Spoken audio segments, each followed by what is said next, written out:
GT Holidays. GT Holidays, South India's #1 travel brand. துலாம் ராசிக்காரர்களுக்கெல்லாம் இந்த April மாதம் என்ன பலன்களை தரப்போகிறது? இந்த மாதத்தில் ஒரு 2-3 ஒரு சின்ன சின்ன விஷயங்களை மட்டும் நீங்கள் ஜாக்கிரதையாக பார்த்துக்கணும். அது மட்டும் என்னன்னு சொல்கிறேன். 2 கூடிய புத பகவான் 6ஆம் இடத்திற்கு பெயர்கிறார். எப்போ? 8ஆம் தேதியில். சூப்பர். சுப விரயம் ஏற்பட போகுது. அப்போ என்ன சார், பணத்தை கொண்டு போய் போடாதீங்க. நீங்க 14ஆம் தேதி 8லேருந்து 14ஆம் தேதிக்குள்ள ஒரு 6 நாள்ல காட்சி மாறுகிறது. எங்க மாறுகிறது? 7ஆம் இடத்திலே பாதகாதிபதி சூரியன் உச்சம் பெறுகிறார். இதை விட ஒரு மோசமான நேரம் உங்களுக்கு எதுவுமே கிடையாது. ஒரு துரோகம் ஏற்பட போகிறது. ஸ்ட்ரைட்டா சொல்லிடுறேன் ஒரு வார்த்தை. 7ஆம் இடம் என்பது பார்ட்னர்ஷிப்பு. கண்ணுக்கு முன்னாடி என்ன இப்படி பண்ணிட்டாங்க சார். 7 நாளைக்கு உஷாரா இருக்குன்னு சொல்றேன். அவ்வளவுதான். இந்த 7 நாள் நீங்க போன் இல்லாம இருக்க முடியாதா? சமூக வலைதளம் போகாம இருக்க முடியாதா? ஜோக் பாருங்க, ஜாலி பண்ணுங்க. ஆனா இந்த மாதத்திலிருந்து 20ஆம் தேதி வரைக்குமே வெறும் டிஸ்ட்ராக்ஷன்ஸ் ஒய்ஃப் ரீதியான டிஸ்ட்ராக்ஷன்ஸ், வெளிநாடு போகிற ரீதியான டிஸ்ட்ராக்ஷன்ஸ். 1ஆம் தேதியிலிருந்து நரசிம்மரை நோக்கி விரதம். சுவாதி நட்சத்திரக்காரங்களுக்கெல்லாம் கண்கண்ட பலன். சோளிங்கர் போங்க, யோக நரசிம்மர் உட்காந்துருப்பாரு. இந்த ரெட்டு பக்கம் போயிடாதீங்க, ரெட்டே போடாதீங்க. நம்பர் 1ல் எதுவும் ஆரம்பிக்காதீங்க. ஞாயிற்றுக்கிழமைகளில் எந்த பேச்சுவார்த்தையும் தொடங்க வேண்டாம். உலகெங்கிலும் இருக்கும் ஐபிசி பக்தி நேயர்கள் அனைவருக்கும் வணக்கம். நான் உங்கள் ராம்ஜி. துலாம் ராசிக்காரர்களுக்கெல்லாம் இந்த ஏப்ரல் மாதம் என்ன பலன்களை தரப்போகிறது? இந்த ஏப்ரல் மாதம் அது அப்படியே நான் எப்படின்னு சொல்கிறது, ஏன்னா ஒரு 2-3 விஷயத்தில் நீங்கள் ஜாக்கிரதையாக இருக்கணும். இந்த மாதம் எல்லாமே நல்லா தான் இருக்குது. ஆனால் 9ஆம் இடத்து பாக்ய குரு பலன் கொடுக்க ஆரம்பிச்சிட்டாரு. இந்த வேலை விஷயம்லாம் நிறைய பேருக்கு பிரச்சனையாக சொல்லியிருந்தேன். இந்த நவம்பர் டிசம்பரில் பிரச்சனையாச்சு. நிறைய பேர் எனக்கு ஐபிசிலேருந்து ஃபோன் பண்ணாங்க. இந்த மாதிரி சார், எங்களுக்கு சொன்ன மாதிரி அது மாதிரி வேலைலாம் பிரச்சனையாச்சு சார், அப்புறம் கிடச்சிருச்சு சார். இப்போ அதெல்லாம் கிளியர் ஆகிடுச்சு. உங்களுக்கு வேலை விஷயம் பெருசாக பிரச்சனை இருக்காது. ஆனால் இருந்து என்ன ஆகிடுது அப்படின்னா, இந்த மாதத்தில் ஒரு 2-3 ஒரு சின்ன சின்ன விஷயங்களை மட்டும் நீங்கள் ஜாக்கிரதையாக பார்த்துக்கணும். அது மட்டும் என்னன்னு சொல்கிறேன்.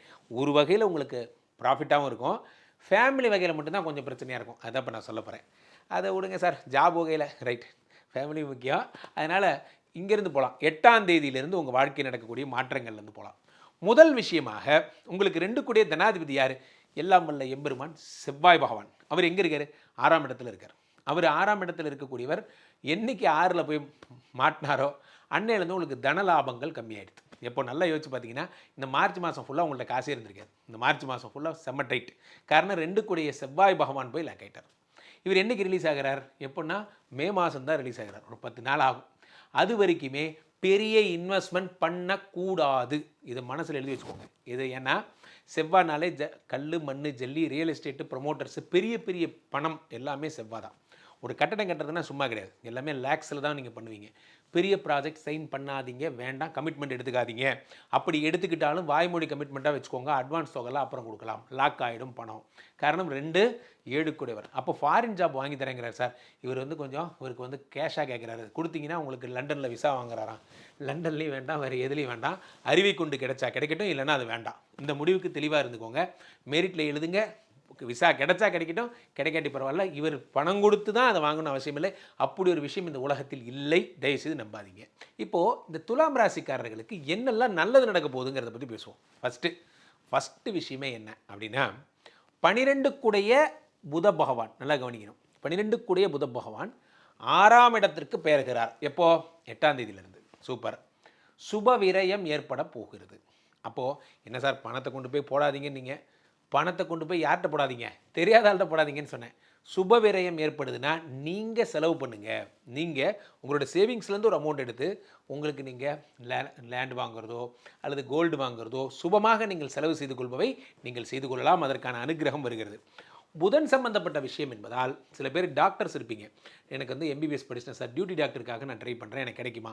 கண்டிப்பாக உங்களுக்கு கிடைக்கும். இந்த டியூட்டி டாக்டர் மாதிரியான விஷயங்கள் அல்லது மருத்துவக் கல்லூரி, சில பேர் பயிற்சியாளராக இருப்பீங்க. எனக்கு கன்ஃபர்மேஷன் கிடைக்குமா? ப்ரொபேஷனில் இருக்கேன், எனக்கு கன்ஃபர்மேஷன் கிடைக்குமா? 200% கிடைக்கும். மருத்துவம் சார்ந்த விஷயங்களில் அது வார்ட் பாயாக இருந்தாலும் நான் சொல்கிறேன், இங்கேருந்து சொல்கிறேன். நீங்கள் சிவிலியராக இருக்கலாம் அல்லது ஹாஸ்பிட்டலில் பணிபுரிகிற யாராக இருந்தாலும் நான் சொல்கிறேன். அவர்களுக்கு மிக அற்புதமான நேரம். அல்லது ஸ்கூல்ஸில் சில இந்த இடைநிலை பணிலாம் சொல்கிறாங்க. நான் கன்ஃபர்மேஷன் ஆல ப்ரொபேஷனில் இருக்கேன், கான்ட்ராக்டில் இருக்கேன், இது போன்ற இருக்கிறவங்களுக்கெல்லாம் ரொம்ப நல்ல காலம் இந்த நேரத்தில். ஏனென்றால் உங்களுக்கு புத பகவான் 6ஆம் இடத்தில் மறைவது விபரீத ராஜயோகத்தை தருகிறது. சில பேர் என்ன பண்ணுவீங்க, இந்த புதன்கிறதுனால டாக்டர்ஸ்க்குள்ளே இந்த மெடிசன் ஃபார்மா கம்பெனின்னு சொல்லுவாங்க, மருந்துகள் சப்ளை பண்ணுற, உங்களுக்கெல்லாம் ரொம்ப நல்ல நேரமாக இருக்கும். அடுத்ததாக சூரிய பகவான் உச்சமாகிறார். இது ஒரு சீனுங்க. இப்போ 8ஆம் தேதி இதெல்லாம் நல்லது நடக்க போகுது, சுபவிரயம் நடக்குது. காட்சி மாறுகிறது. வாங்க 14ஆம் தேதி வாங்க. 14ஆம் தேதி 8லேருந்து 14ஆம் தேதிக்குள்ளே ஒரு 6 நாளில் காட்சி மாறுகிறது. எங்கே மாறுகிறது? 7ஆம் இடத்திலே பாதகாதிபதி சூரியன் உச்சம் பெறுகிறார். இதை விட ஒரு மோசமான நேரம் உங்களுக்கு எதுவுமே கிடையாது. காரணம் என்னென்னா, 7னா மனைவி, 7னா காதல், 7னா பார்ட்னர்ஷிப், 7னா முயற்சி, 7னா இன்னோவேஷன். இது எல்லாத்துலேயும் சூரியன் வந்து உட்காந்து டாமினேட் பண்ண போகிறார். ஒரு துரோகம் ஏற்பட போகிறது. ஸ்ட்ரைட்டாக சொல்லிடுறேன் ஒரு வார்த்தை. 7ஆம் இடம் என்பது பார்ட்னர்ஷிப்பு. நான் கண்ணுக்கு முன்னாடி என்னை எப்படி பண்ணிட்டாங்க சார், நான் நம்பி கொடுத்தேன் சார், இதெல்லாம் நடக்கும் 7ஆம் இடத்துல. அப்போது பார்ட்னர்ஷிப் விஷயங்களில் இந்த மாதம் ஃபுல்லாகவே நீங்கள் செயல்படாமல் இருக்கிறது நல்லது. முக்கியமாக மனைவி கிட்ட எதையாவது மறைச்சிருக்கீங்கன்னா தயவு செஞ்சு இப்பயே சொல்லிடுங்க. 14ஆம் தேதிக்கு அப்புறம் அவங்களே கண்டுபிடிச்சிருவாங்க. நீங்கள் அவங்களுக்கு தெரியாமல் சேவிங்ஸ் பண்ணாலும் சரி, அவங்களுக்கு தெரியாமல் நீங்கள் இன்வெஸ்ட் பண்ணாலும் சரி, நீங்கள் என்ன பண்ணாலும் சரி, நீங்கள் தப்பு பண்ணுவீங்கன்னு நான் சொல்லலை, அப்புறம் சொல்லிக்கலாம்னு நினச்சிருப்பீங்க. ஆனால் அதுதான் உங்களுக்கு ஒரு ஆபத்தாக சென்று முடியும். தயவு செஞ்சு be open to your wife. 7ஆம் இடத்திலே பாதகாதிபதி மறையும் பொழுது தவறான செலெக்ஷன்ஸ். சார் நான் வந்து கல்யாணம் பண்ணி இருந்து 30 வயசு ஆச்சு, இப்போ தான் சார் கல்யாணம் பண்ணலான்னு நினச்சி முடிவு பண்ணேன், தெரியாமல் இவங்களை செலக்ட் பண்ணிட்டேன் போன்ற விஷயங்கள்லாம் அவசரத்தில் எடுக்கும் முடிவுகள். சில பேர் முதல் திருமணம் முடிஞ்சு 2வது திருமணத்தை அந்த அவசரம்லாம் இருப்பாங்க. ஒன்று நான் டைவர்ஸ் பண்ணேன், உனக்கு முன்னாடி நான் இன்னொரு கல்யாணம் பண்ணி கட்டுறேன் பார், இந்த வீர சவால் இதெல்லாம் இப்போ வேண்டாம். ஸோ கல்யாணம் என்பது லாங் டேர்ம் ப்ராசஸ், வச்சு நீங்கள் வாழணும். ஸோ அவசரத்தில் எடுக்கும் முடிவுகள் எப்பொழுதுமே ஆபத்தானவையாகத்தான் இருக்கும், அது பண்ணாதீங்க. 7ஆம் இடத்துல இது வரும் பொழுது நம்பி நான் போகலாமா சார், புதிய கண்ட்ரிஸ் சார், எகிப்து பக்கத்தில் உகாண்டா நாட்டுக்குள்ளே ஒரு இடத்துல கூப்பிட்றாங்க சார், வேண்டாம், தயவுசெய்து வேண்டாம். இந்த வீர விளையாட்டெல்லாம் வேண்டாம். தெரிந்த கண்ட்ரி போனாலே 27 பிரச்சனை வருது, சூரியன் உச்சம். தெரியாத கண்ட்ரியில் போய் அனகோண்டா கிட்ட போய் மாட்டிக்காதீங்க. ஸோ அப்போது 7ஆம் இடத்துல சூரியன் உச்சமாகும் பொழுது அரசியல் செய்பவர்கள் ரொம்ப ஜாக்கிரதை. ஏன்னா 7ஆம் இடம் என்பது பொதுவெளி. இப்போ 7ஆம் இடத்துல பேசும்போது அண்ணன் இருக்காம் காட்சி வேணாம், கூட்டத்தை பிளந்துட்டு யாரோ ஒருத்தன் வரான், இது உங்களுக்கு அப்படியே நடக்கும். ஸோ அப்போது பேசும் பொழுது கண்ணியமிக்க வார்த்தைகளை பேசுங்க, அடாவுடா பேச்சுகள் வேண்டாம். சமூக வலைதளம் சார் யாரோ ஒருத்தர் போட்டிருந்தாரு, அடுத்த சட்டசபை பற்றி பேசியிருந்தேன், நான் பகிர்ந்தேன், பண்ணவரை விட்டுருவார், உங்களை பிடிச்சிப்பாங்க. நன்றாக புரிந்து கொள்ள வேண்டும். நமக்கு கெட்ட நேரம்னு ஒன்று வருதுன்னா ஒன்றுமே இல்லாத கேஸ் கூட கேஸ் தான் உங்களுக்கு. அப்போது ரெடியாக இருக்குது கெட்ட நேரம். ஏன்னா சூரியன்னா அரசு, ஸ்ட்ரிக்டாகவே அரசு தான். செவ்வானா கூட பரவாயில்ல, அரசாங்க பணின்னு சொல்லலாம். ஆனால் இது அரசு, கவர்மெண்ட்டே தலையிடுது. அப்போது கவர்மெண்ட்டுக்கு விரோதமான விஷயங்கள் எதுவும் பண்ணாதீங்க, விமர்சிக்காதீங்க, அரசை விமர்சனம் செய்யாதீர்கள். அரசை விமர்சனம் செய்தால் இதுக்கு மிகப்பெரிய தண்டனை உண்டு, அது தயவுசெய்து பண்ணாதீங்க. அடுத்து அதை விட்டுருங்க, அது நம்ம போக போகிறதில்ல, அதை நம்ம பண்ண போகிறதில்ல. இன்னும் நல்ல விஷயம் பேசுவோம். அப்போ அப்படியே 23ஆம் தேதி என்ன ஆகுது, புத பகவான் உங்களுக்கு மேஷத்திற்கு வருகிறார். இவர் என்ன 12 கூடையவர், உங்களுடைய 7ஆம் இடத்திற்கு வருகிறார். சந்தோஷம். இப்போ இந்த சூரியனோட சேர்ந்துட்டார், புதாதித்ய யோகம் பெற்றுட்டார். ஆமாம் பெற்றுட்டார்.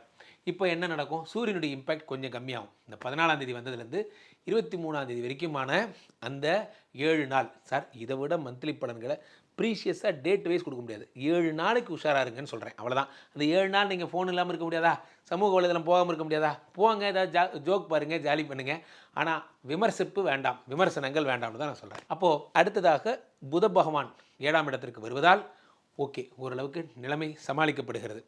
இப்போது 20ஆம் தேதியிலிருந்து சுக்கிர பகவான் உங்கள் ராசிநாதன் ஆட்சி பெறுகிறார். வாத்தலைவா வாத்தலைவா வா வா வா, ராசிநாதன் சுக்கிரன் வந்துட்டார். அப்பாடா வந்துட்டாயா, என் தலைவன் வந்துட்டான். அப்படி ராசிநாதன் உங்களுக்கு அவர் தான் 8ஆம் இடத்துல ஆட்சி பெறுகிறார். அப்போ என்ன ஆகும், இப்போ இவ்வளோ நேரம் சொன்ன ப்ராப்ளம் எல்லாம் பாஸ் போட்டுருவார். வந்தோடனே ஓடிட்டு இருக்கிற பாட்டு பாஸ் எழுதிட்டார். அந்த மாதிரி பாஸ் பண்ணிடுறார் ப்ராப்ளத்தை. யார் அது, துலாம் ராசிக்காரன் மைசன்னை யார் டிஸ்டர்ப் பண்ணுது அப்படிங்கிற மாதிரி ஓவராலாக ஹேண்ட் ஓவர் பண்ணிக்கிறார். சுக்கர் பகவான் வில் டேக் கேர். அதுக்கப்புறம் உங்களுக்கு எந்த பிரச்சனையும் இருக்காது. ஸோ இந்த மாதத்துலேருந்து 20ஆம் தேதி வரைக்குமே வெறும் டிஸ்ட்ராக்ஷன்ஸ், ஒய்ஃப் ரீதியான டிஸ்ட்ராக்ஷன்ஸ், வெளிநாடு போகிற ரீதியான டிஸ்ட்ராக்ஷன்ஸ், பண இன்வெஸ்ட்மெண்ட்ஸ் ரீதியான டிஸ்ட்ராக்ஷன். அப்போ நான் என்ன தான் சார் செய்யணும், ஒன்றும் பண்ண வேணாம். நீங்கள் இந்த மாதம் ஒன்றுமே பண்ணாமல் சும்மா இருந்தால் போதும். இந்த மாதம் சும்மா இருந்தால் உங்களுக்கு ஒரு விருது கொடுத்துடலாம், சும்மா இருக்கிற சாதனையாளர் அப்படின்னு ஒரு விருது கொடுத்துடலாம். காரணம் என்னென்னா, இந்த 20ஆம் தேதிக்குள்ளே என்னென்ன சேட்டையை பண்ணுறாங்க எல்லாமே உங்களுடைய உளவியல் ரீதியான பிரச்சனைகளாக அமையும். நீங்கள் ஏதோ ஒரு மெசேஜ்னு வச்சிங்க, இவருக்கு அனுப்புறதுக்கு அவருக்கு அனுப்பிட்டீங்க. இந்த மாதிரியான குழப்பம்ஸ். ஸோ இப்போ இது என்ன செய்யணும், தப்பிக்கிறதுக்கு சித்திரை 3-4 பாதங்கள் உடையவங்க பக்கத்தில் இருக்கிற சிதம்பரம் கோயில் நடராஜரை போய் பார்த்துட்டு வாங்க. இந்த 20 நாளையும் டிவைன் நாளாக மாற்றுங்க சார். ஐபிசி பக்தி டெய்லி பாருங்கள், நம்ம நிகழ்ச்சிகள் எல்லாத்தையும் பாருங்கள். என்னுடைய மூத்தவர்கள்லாம் நிறைய பேசுகிறாங்க, நிறைய அதில் பாடல்கள்லாம் வருது, நிறைய வருது. டிவைனாக இருங்க. இந்த 20 நாளும் டிவைனாக இருந்தீங்கன்னா எந்த பிரச்சனையும் பாருங்கள். தெய்வம் கூட இருக்கும் பொழுது பிரச்சனைகள் வருவதாவது. அடுத்ததாக சுவாதி நட்சத்திரத்துக்காரங்க சார், சூப்பரான விஷயம் உங்களுக்குன்னே காடு தரார். என்ன சொல்லுங்கள், இந்த மாதம் 30ஆம் தேதி நரசிம்மர் ஜெயந்தி வருது. நரசிம்மர் ஜெயந்தி, இந்த நரசிம்மர் ஜெயந்தி உங்களுக்காகத்தான் ஏற்படுகிறது. இப்போலேருந்து விரதம் இருங்க. 1ஆம் தேதியிலிருந்து நரசிம்மரை நோக்கி விரதம். சுவாதி நட்சத்திரக்காரங்களுக்கெல்லாம் கண்கண்ட பலன். சோளிங்கர் போங்க, யோக நரசிம்மர் உட்காந்துருப்பார், அவர் போய் பாருங்கள். நரசிம்மர் ஜெயந்தி அப்போது 30ஆம் தேதியோட இந்த விரதத்தை முடிச்சுக்கோங்க. இந்த மாதம் முழுவதும் மௌன விரதம்னு ஒரு முடிவு எடுத்துக்கோங்க. அதிகபட்சம் 20ஆம் தேதிக்கு அப்புறம் சரியாயிடுவீங்க. இருந்தாலும் 30ஆம் தேதி வரைக்கும் விரதம்னு வச்சுக்கோங்க. விசாகம் 1, 2, 3 பாதங்கள் உடையவர்கள்லாம் திருத்துறைப்பூண்டி முருகனுக்கு நீங்கள் வேண்டிக் கொள்ளுங்கள். உங்களுக்கு ரொம்ப ராசியான திசை வடக்கு. சில்வர் கலர் போட்டுக்கோங்க. ரெட்டு பக்கம் போயிடாதீங்க, ரெட்டே போடாதீங்க. நம்பர் 1 எதுவும் ஆரம்பிக்காதீங்க. ஞாயிற்றுக்கிழமைகளில் எந்த பேச்சுவார்த்தையும் தொடங்க வேண்டாம். Most cautious. உங்கள் குடும்பத்தினராக ஒன்று சொல்லிக்கொள்கிறேன். ஏற்கனவே 6ஆம் இடத்துல சனி இருக்கார், செவ்வாய் இருக்கார், புதன் இருக்கார். என்னதான் தங்கமே தங்கமானாலும் 6ஆம் இடம் என்பது ரண ருண ரோக சத்ருஸ்தானம். சும்மா இருந்தால் கூட எதிரிகள் வருவாங்க. அப்போது உங்கள் யாரை பற்றி விமர்சனம் ஒருவர் இல்லாத போது பேசாதீர்கள். அது உங்களுக்கு பிரச்சனையாகத்தான் முடியும். அதை மனசில் வச்சுக்கோங்க. சார் நடக்கிறதெல்லாம் அப்படியே இருக்குது சார், ஒரே குழப்பமாக தான் சார் இருக்கா? அப்போ இந்த குழப்பம் செய்யணும் என்ன செய்யணும்? கீழே போயிட்டுருக்க இந்த 2 நம்பரை கூப்பிடணும். உங்கள் சொந்த ஜாதகத்தை பார்த்து கொள்ள வேண்டும். IBC customer care executives, they are ready. உங்களுக்காக காத்திருக்காங்க. நீங்கள் ஃபோன் பண்ணால் அடுத்த 5வது நிமிடம் ஃபோன் அட்டன் பண்ணி என்னோட கனெக்ட் பண்ணுவாங்க. டக்கல் முறையில் கூட எங்கூட பேசலாம். ஐபிசி பக்தி வாட்ஸ்அப் சேனலோட லிங்க்கு கீழே கொடுத்துருப்பாங்க, அல்லது QR போயிட்டுருக்கோம். அதை நீங்கள் ஸ்கேன் பண்ணி நீங்கள் கனெக்ட் ஆகிக்கலாம். மீண்டும் நல்ல பதிவில் சந்திப்போம். நன்றி, வணக்கம். GT Holidays, South India's #1 travel brand.